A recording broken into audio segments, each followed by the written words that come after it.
here, it's all over for us. It'll be over.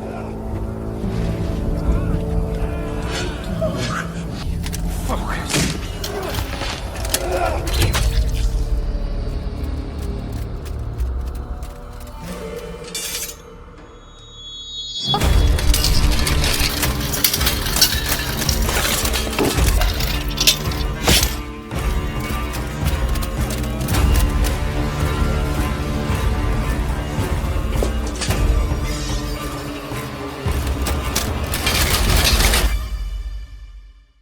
这是我的一个全新系列，探索游戏之外的世界。这一次打算带大家一起来看一下《天国拯救2》背景的欧洲中世纪，体验一下打铁、骑马、撬锁、砍人、打枪。另外，捷克也是世界上成人产业最发达的国家之一。我们还联系上了一整个动作片剧组，来听听创作背后的故事。拍摄的过程中有没有男演员让你感觉到特别舒服的吗？第一站，我们决定去到这一次《天国拯救2》的粉丝节。我们今天来到的就是《天国拯救》的 Fan Fest。在穿甲之前，我去底下逛了一整圈，没有想到今天人这么多，就感觉全捷克的人都已经在这里来了。待会儿我就准备穿着整套盔甲去骑马，顺便也看大家看到这个土豆洋葱骑士进场的这个反应，好吧？游戏里面我们能看到玩家的各项数值啊，玩的时候就一直很不理解，为什么穿件防具我的造成就变成100了？现在总算知道了，我给你们走2步。那是前行呢。天国拯救这个游戏，其实在捷克就类似黑猴在我们中国一样，它就是一个国民级的游戏。所以你今天可以看到有老奶奶，有非常老的爷爷，然后也有非常小的小朋友都来到了现场，就整个活动氛围特别好。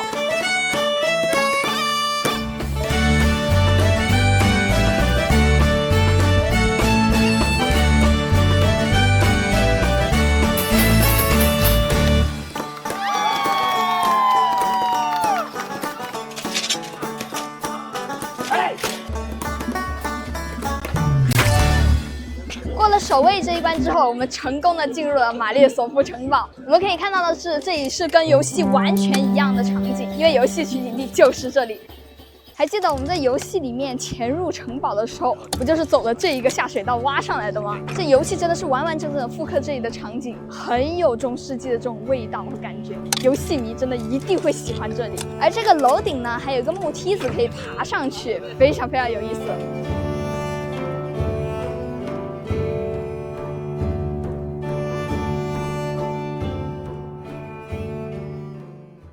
现在呢，就来到了中世纪最经典的创业环节——亨利的传统手艺开锁。它里面就是有一个弯弯绕绕的通道，你在逆时针的过程中看哪个地方可以继续前行，那就对了。在中世纪里面，除了撬锁创业，还有一项非常必要的休闲活动，就是亨利去澡堂洗大澡。 I need a bath. And I'd like a pretty girl to take care of all my needs.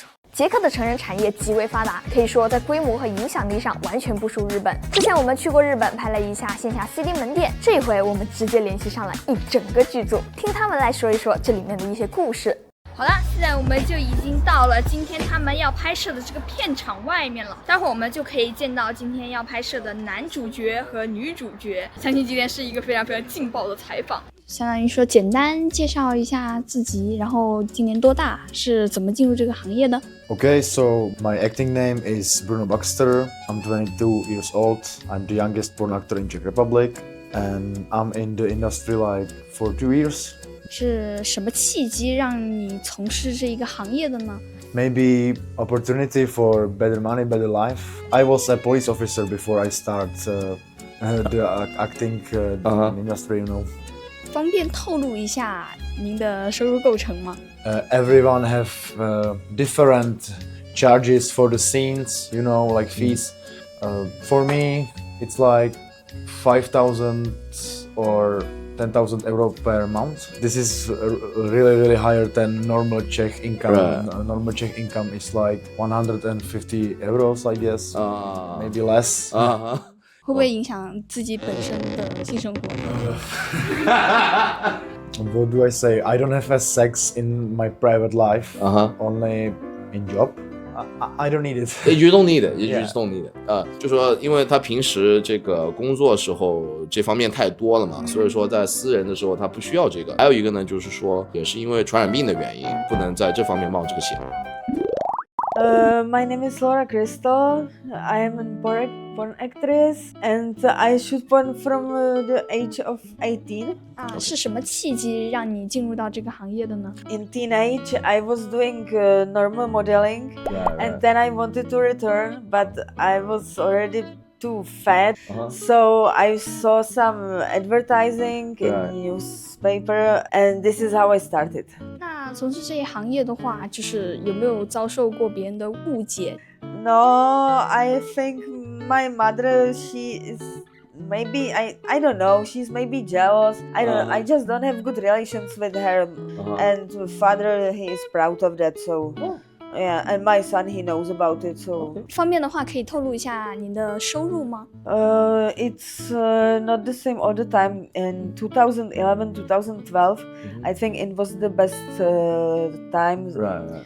It was like $10,000 a month, and it still could be more. 你自己最喜欢的一部作品是什么呢？ It was many favorite works. For example, when we shot with Meg in America in my car, because I used to like cars a lot, and cars. we had a scene in Audi, and I was so excited about it. And they were using also the helicopters and big boats. Yeah, it was really in big style.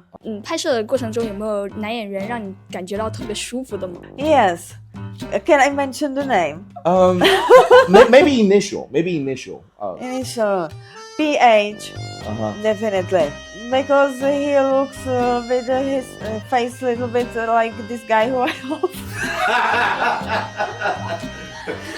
No, and he's just a nice guy. 在行业内的话，什么样的女演员是更受欢迎的呢？ Or should be the one with big tits. No, I don't think that I have big tits. I would like to have much bigger. 大胸。那完整的采访我就放在 P2啦，晚点大家也可以慢慢的去看。然后红石刚刚找到了刚刚这个姐姐的个人频道，然后因为其实我们来之前是不知道他们是归属什么公司，也不知道女演员是谁的，然后现在我们找到了她的频道，哇，这订阅者还挺多的耶，底下就不一一展示了，好吧？你好。在游戏中，我们是一位铁匠之子。天国拯救1故事的开始，父亲就在完成一把旷世之作——拉德基之剑。剑柄和剑身的铭文非常的精致。随后，父亲被杀害，主角的故事就开始了。这把剑的故事也贯穿游戏始终。而在游戏里面，我们很重要的一项能力也是打铁，锻造武器卖钱，或者是强化装备。那我今天晚上，我决定去一趟铁匠铺，在21世纪重新体验一下铁匠的工作。嗨，大晚上的，我们终于驱车2小时到了铁匠的家里面。这个地方真的很像我小时候长大的地方，就是这种废旧的厂房，然后这种铁，这种味道好熟悉啊。然后可以看到外面已经摆满了各种各样的成品，待会儿我就可以自己上手去打铁，哇，太酷了！现在我们准备试一下红石手里的这一把跟《天国拯救》里面同款的火枪。 I have black powder in this. And I have somewhere magic.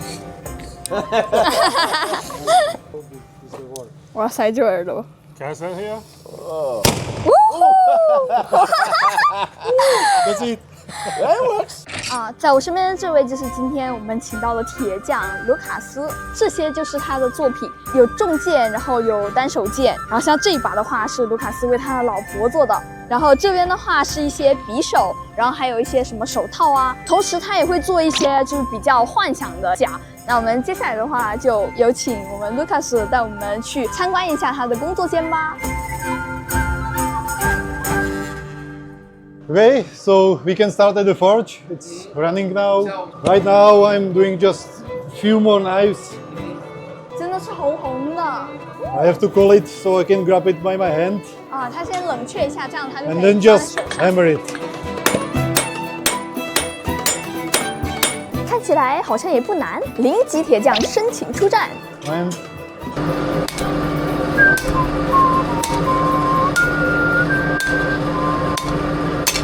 壳。在锻打以后呢，我们就要把铁块放到这边切割出刀形。切割完刀形之后，我们再来到打磨台，把它进行刀具的一个开刃。然后这一个的话呢，就是打磨台了。接下来的步骤呢，就是淬火。这一步就是让刚刚开完刃的刀变硬，因为刚刚拿出来的时候那个刃还是很软的。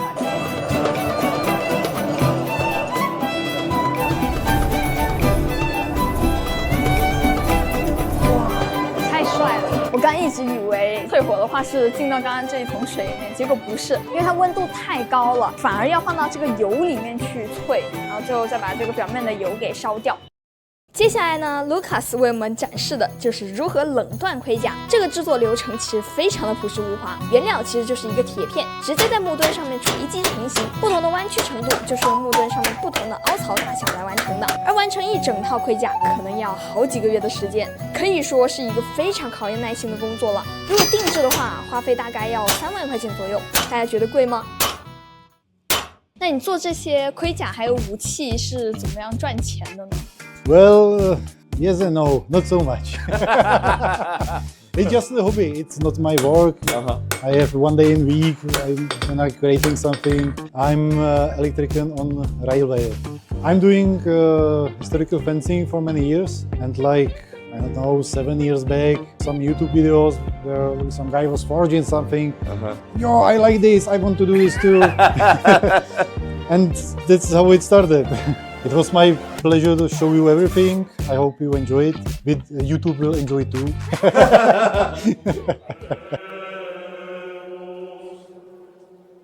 游戏中为了还原历史，有许多场景都是真实取材于现实的。就比如说，在游戏前半部分的流程中，都是在特洛斯基城堡周围发生的。这座城堡也是在历史中真实存在的。现在我们来到的地方呢，就是特洛斯基城堡的底下了。游戏《天国拯救2》里面，我们的故事就是从这个特洛斯基城堡开始的。当时我在游戏里面看的时候就觉得，哇，这个城堡怎么就刷在一个这么神奇的2块石头上面啊？太莫名其妙了吧！但当我到了这里的时候，我真的觉得非常非常的震撼，好吧，就有一种巧夺天工的感觉。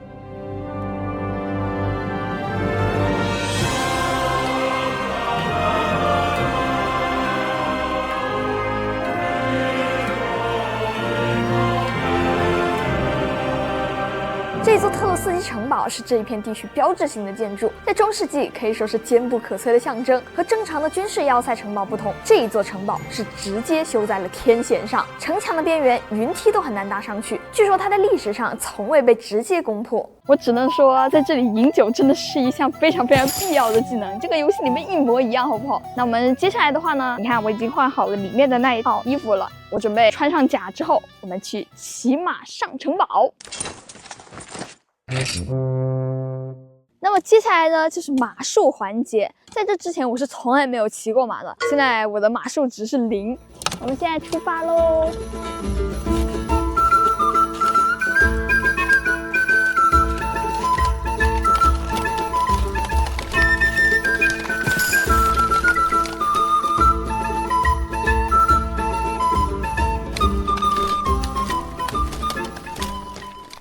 在游戏中，我们要保护的少主差点就要在城堡外被处决了。我们在这里有一段重要的剧情，这里的各个角落可以说我说的跟家一样。现实中的城堡木质部分已经被烧毁了，只剩下了实质的残骸。但是当你在现实中走进这里，全都是熟悉的感觉。而且我们不仅去了特洛斯基，还去了克登堡和周边的等等地方。要知道，当你看到一块石头和游戏内一个经典场景一模一样的时候，这种感觉也太神奇了。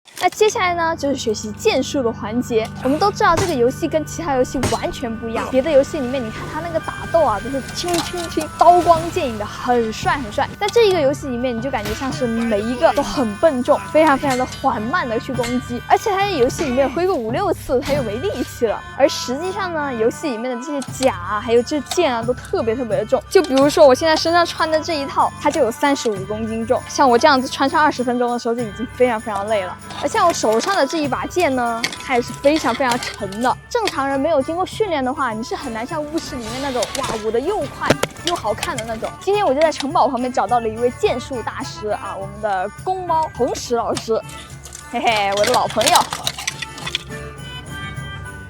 那我们今天来学一个游戏里最无敌的技能大师反。在游戏中，如果在对方攻击的瞬间从反方向截击，就可以使出大师反。这边攻击你的时候，你把我的武器在中间隔住，然后现在双手往下压，同时下蹲，然后呢，同时把这个剑尖指着我，然后往前走。好的，好的。好，刚刚给大家讲了2个非常简单的小技巧，那么我们现在是第3个简单的小技巧啊。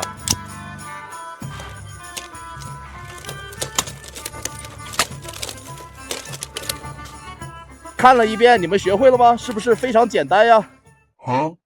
从特洛斯基回到布拉格，我打算带大家来看一点不一样的。在布拉格很出名的天文钟旁边，不到100米的地方有一家猎奇博物馆，这里收藏了从古代到现代的各种情趣用品，据说非常离谱。我们一起进去看一下里面都有些什么吧。我真的太感慨以前人的智慧了，这上面居然还有一个可以替换照片的地方，你可以把你自己伴侣的那个照片放到这里面，然后太牛逼了这个设计。这里这一个就是以前的安全套。以前安全套是用动物皮做的，然后他们这个不是一次性的，所以说它有一个专门的架子去固定晾干这个安全套。这里还有一个巨大的木质的炮台，介绍说它是德国的女监用的。当你那个脚踩到这个踏板的时候，就像缝纫机一样，它有个联动装置，它就可以运作了。从这边开始呢，就已经开始逐渐进步了。这边他们开始就会注意温度对体验的一些影响了，就有一些可以灌注热水的一些装备，可以适应不同的季节。然后再给你们看一点蒸汽朋克的东西，这里有一个蒸汽机的炮击，它是烧煤炭驱动的，真的太赛博朋克了。而这里就是一些手摇的了，非常非常的有那种机械的感觉。手摇时代之后就进入到了内燃机时代，这个东西你敢相信它是烧油的，而且它不是直接用的哦，它是让你套在手上，然后你自己去用的。而底下这些就已经逐渐进入到了电气时代。你们看这个形态，其实跟我们现在的筋膜枪也没有很大区别嘛，就连这个按摩的头都是一样的。上到3楼这边的话，里面就是一些巨大的机械了，非常非常多的大器械。走到这边还有个更逆天的，这居然是个角磨机。那他说1分钟最高可以360转啊，就离谱好吧？这怎么还有一个遥控坦克炮啊？就感觉跟所有东西都格格不入，不应该出现在这里一样。最后下来1楼这里呢，还有一个电影院，里面再放一些黑白的电影，然后配着非常非常滑稽的音乐，非常欢快的音乐，特别搞笑。城市里面还有各种各样的手工艺品店，但是比起买香皂啥的，我最感兴趣的还是这一家中世纪铠甲武器店。现在我们就是来到了一家甲店，我们进去看一下，这到底是真店还是假店？能脱衣吗？哦，这里还有几件《天国拯救》里面的 T 恤，你看那个兔子就是战斗的时候的那个标志。其实今天来这里是有一个小小的目的的，因为我准备在这里挑一把长剑，然后可以看到这后面有叶锤，然后有这个钉头锤，然后这边是一些长剑，还有后面的单手剑，这些都是没有开刃的。待会儿我就准备让老板帮我挑一把长剑。那如果说要挑一把就是适合我用、观赏性又比较强一点的剑，比较推荐哪一把呢？ This one is quite 1.5 and quite light. 这个的手感其实刚刚我自己试了一下，确实是很好的一把剑。其实我有点相中这一把剑，就是它的这个剑格这个位置的设计特别的好看。对，而且你知道为什么这么设计吗？因为你如果这样拿的话，它这边是对着外面的，这里你是卡不到自己的。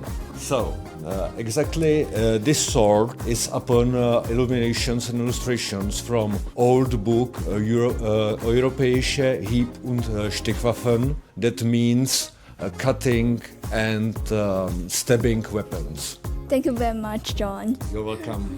Okay.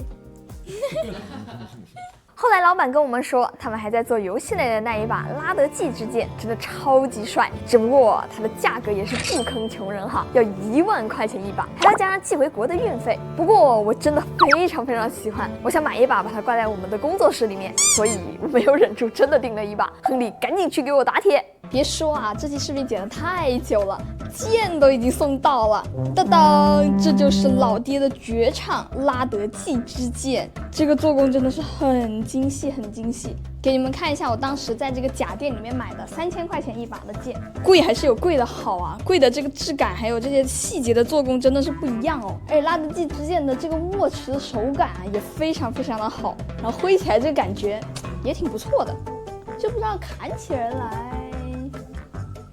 I surrender. 刚好天国拯救的战马工作室也在布拉格，这不得去看看。顺便我们还找到了战马的游戏设计师聊了一下。现在我已经到了战马工作室了。上一次我们去波兰 CDPR Night 的时候，很多地方不能拍，看今天能不能争取到机会拍到一些有趣的东西。请您自我介绍一下。Okay, so my name is Ondřej Bittner, and now I worked as a senior game narrative designer on KCD2. 当时你是怎么想到设计亨利这样子一个角色的？ The main thing people loved about KCD1 was the story from zero to hero. And because it kind of reflects what you actually do as a player. 在我们中国的视频平台上面，就有一些玩家会学着游戏里面炼药的那个步骤，然后去进行一个炼金的还原。你对这个怎么看呢？ Well, I think mostly these will be pretty awful herbal teas, I guess. 但事实上它真的有药性吗？ No. If this herb is usually associated with healing, we put it in a healing potion and stuff like that. Then don't do saviors, because belladonna, the little blue, it looks like blueberry. OK， It's poisonous. 那所以说，镜头前的各位小伙伴们千万不要尝试。这一趟旅程还有一个很重要的环节，就是骑士节。在这里，我们能看到真正的群甲格斗。游戏中我们就有比武大赛，就一个栅栏里面，大家直接拿出武器，穿好防具，开砍。真实情况只能说完全一样。这些盔甲可不是 cosplay 哦，大家都要真枪实干的。不过我因为日程的安排，是要先回深圳了。接下来的这一段准备交给我们的摄影师阿威帮我继续记录。不过这小子啊，想着公费旅行太开心了，最后这一段素材居然忘记打开麦克风了。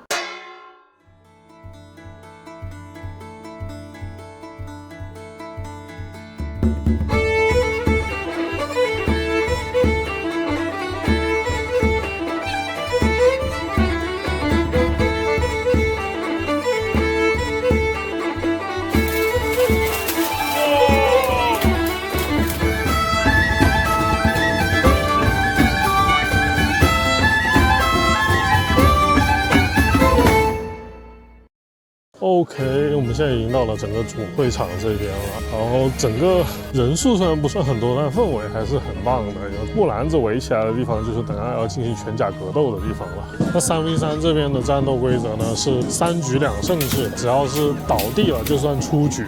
然后如果2个人同时摔跤倒地的话，就让2个同时出局。那如果场上某一方只剩1个人，而对方剩3个人的时候，也会直接被判负，就相当于不可能出现1打3的情况，但是1打2还是有的。刚刚我就看到黄绿队就贡献了一场十分精彩的1v2的翻盘。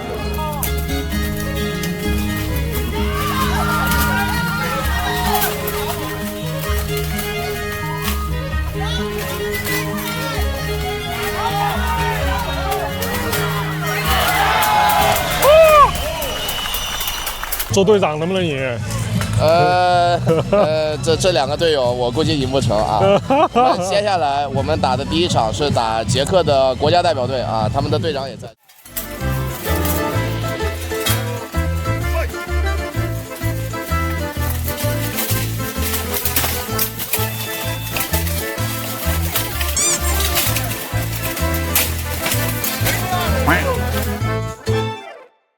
能让周围的居民都参与进来，然后沉浸在这么一个大型的活动，感觉还是一件很不错的事情。但是最后还是要感谢我的老板把我丢在这里，让我来体验这里最地道的风土人情，太爽了。不过对于小朋友来说，好像还是手机更好玩啊。那么这一次我们的布拉格之旅就结束啦。这一期视频算是我们全新的支线，去到世界各地探索游戏之外的一些有意思的场景。今年年初我还去了2077制作商波兰蠢驴，那一次真的超级有意思，可惜不能拍摄。死亡搁浅发售的时候，还非常有幸的采访到了我的偶像小岛秀夫。咱们这一次也算是把中世纪好玩的活动体验了个遍。我很喜欢《天国拯救》这样的游戏，可以说它完全创造了一个沉浸的中世纪世界。小伙伴们有没有哪一个你觉得很沉浸的游戏呢？可以说我最开心的时候就是当时我在玩《博德之门》、2077还有《死亡搁浅1》这些游戏。每当回想起来的时候，都感觉自己在异世界里面一样。我小时候就一直很想去意大利，因为我以前就在佛罗伦萨的街头里面飞檐走壁。这种旅行真的很有意思，不是去那些网红景点，而是在现实世界里找回游戏里的那些影子。GT 赛车里面我天天开赛道，于是我带大家考了一次真正的赛照。战地里面我开过各种坦克，于是我带大家去俄罗斯开了真的。那下一站我们去探索哪里呢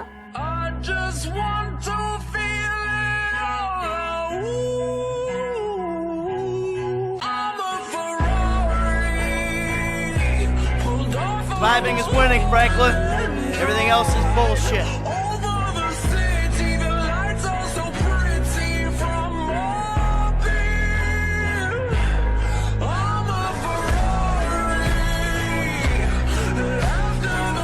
Remember, this is not just a story. This is our future. Living in the fast lanes, getting kinda lonely.